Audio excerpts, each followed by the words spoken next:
Eh bien, salut Xavier! Ah bah, salut Guilain. T'es encore en train de planter des patates? Ben ouais. Parce que là, en fait, quand on dit planter des pommes de terre, ça demande un peu à être précisé. C'est les pommes de terre primeurs. Et la date traditionnelle pour faire des primeurs, c'est la Saint-Joseph. Donc c'est le 19 mars. C'est 2 jours, une journée ou 2 journées avant la fin de l'hiver. 19 mars, plantation des primeurs, traditionnellement. On les plantait sous châssis. Nous, maintenant, on a un petit peu modernisé le bazar. Et donc, en fait, avec le foin plus le P17, on a une équivalence de châssis. Donc là, en fait, je suis pile dans les dates et je me refais une petite série de primeurs. Cette fois sur un lit de compost qui n'est pas super décomposé, mais bon, on verra bien, c'est des patates. Hein. Alors tu vois, il y a encore de l'herbe dessous, hein. On va voir ce que ça donne. Là, j'ai pas mis de carton. Il n'y a pas de carton, puis la terre n'est pas scalpée en dessous, c'est ça? Ah non, là c'est vraiment à l'arrache. Et on verra bien ce que ça nous donne. Encore une fois, la mise de fond, elle n'est pas bien élevée. Hein. Là, j'ai fait des pommes de terre, j'ai fait une série qu'on avait tournée sous foin. Si ça donne rien, ça donne rien. Il y a 8 plants, il y a 8 tubercules, ça va, c'est pas méchant. Sachant que souvent la question c'est quand est-ce que je plante mes pommes de terre. Alors déjà, on va distinguer bien pommes de terre primeurs de pommes de terre de conservation. Donc les primeurs, en fait, c'est maintenant, et on sait aussi que ça va demander une protection. Pommes de terre de conservation. Alors, traditionnellement, moi ce qu'on disait quand j'étais gamin, fin avril, la grosse question à la campagne c'était as-tu fait tes patates? C'était vraiment le gros truc. Et on prenait comme repère floraison du lilas. La floraison du lilas, fallait faire ses pommes de terre.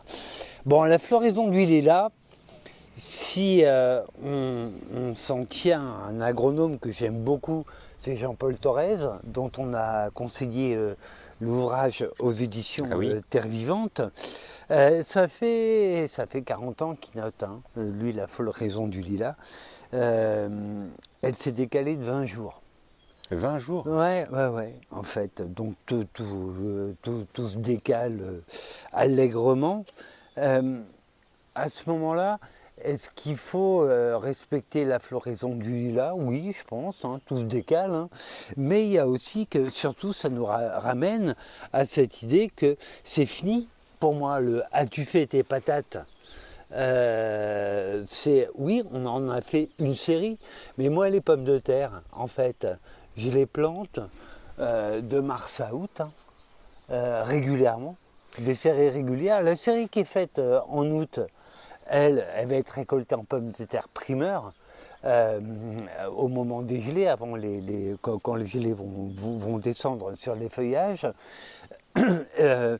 La difficulté qu'on a quand on décale ces plantations, c'est de conserver ces plants. C'est de trouver des plants et conserver des plants. Oui, parce que là, on en trouve plein partout. Ouais, ça va vite. Hein. Et en fait, si on veut garder des plants le plus longtemps possible, pour moi, ça va être de les mettre au frais. Hein. Au frigo? Ouais, le bac à légumes. Bon, c'est pas forcément pile poil, génial et tout, mais essayer de les acquérir le plus tard possible et de les mettre au frais. Parce que là, par exemple, la première récolte qu'on va faire, on en garde une partie. Ouh, tout, c'est juste, hein. C'est juste. Moi, je compte pas dessus. Hein. Pour avoir des pommes de terre bien mûres, en garder une partie et les replanter, je compte pas dessus, hein, en fait. Donc, il faudrait prendre là un gros stock et puis le mettre au frigo. Ouais, on essaie de garder ces plants plus ou moins bien. Encore une fois, le froid, ça les calme pas mal. Là, pour moi, les séries les plus importantes, c'est fin avril, fin mai, fin juin. C'est ces 3 séries-là qui sont vraiment fondatrices pour avoir des pommes de terre de conservation qu'on mange encore. Le truc, fin avril, fin mai, fin juin, on sait que sur ces 3-là, il y en a une qui va prendre un coup de chauffe, un manque d'eau, etc. mais il y en a une qui sera dans des bonnes conditions.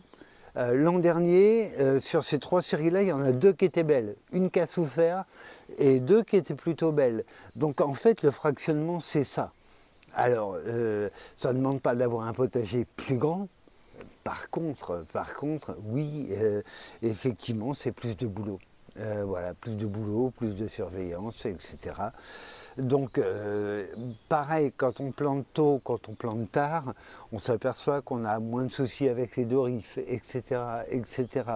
Donc, surtout, allons-y, quoi. On ne peut pas prévoir ce qui va se passer. On a le sentiment que maintenant, de plus en plus, on a presque un régime de mousson. Et puis après une saison sèche, hein, en fait. Donc allons-y, quoi, multiplions, fractionnons, multiplions les séries. Encore une fois, ça ne demande pas d'avoir un potager plus grand, mais plus organisé, et aussi à nous d'être plus organisés. Donc tu vois, là, je me fais plaisir avec des tentatives de primeur. Encore une fois, j'ai foutu quoi, 8 plants. C'est quand même un risque qui est plus que mesuré. Je mets du foin dessus, du vieux foin que j'avais. J'ai un vieux P17 qui est là pour protéger en cas de besoin. Bon voilà, et après, encore une fois, hein, le seul risque, c'est que ça marche. Alors allons-y, faisons-nous plaisir. C'est un super précédent de culture en plus, et comme là j'ai un grillage et que je vais faire grimper de la plante d'huile dessus, et ben ce foin, quand il va avoir évolué, ça va me permettre d'avoir une surface relativement simple et bonne à cultiver pour cet automne, et je pourrais planter à peu près tranquillement. Voilà, donc on va le faire en temps réel. Cette série-là est sur compost noir, donc il a tendance à mieux chauffer. Et puis voilà, et puis on vous dira un peu comment ça se passe. Encore une fois, hein, la mise de fond n'est pas très élevée, le risque c'est que ça marche, alors allons-y, faisons-nous plaisir. Ouais, puis avec cette idée de s'adapter aussi au changement un peu de saison qu'il peut y avoir. Ah ouais, clairement. Voilà, avec encore une fois, l'idée c'est pas tous les œufs dans le même panier. Et voilà, à une époque, effectivement, on faisait le champ de patates. C'est un petit peu plus compliqué maintenant. Ok. Eh ben super Xavier, à très bientôt, merci. À très vite.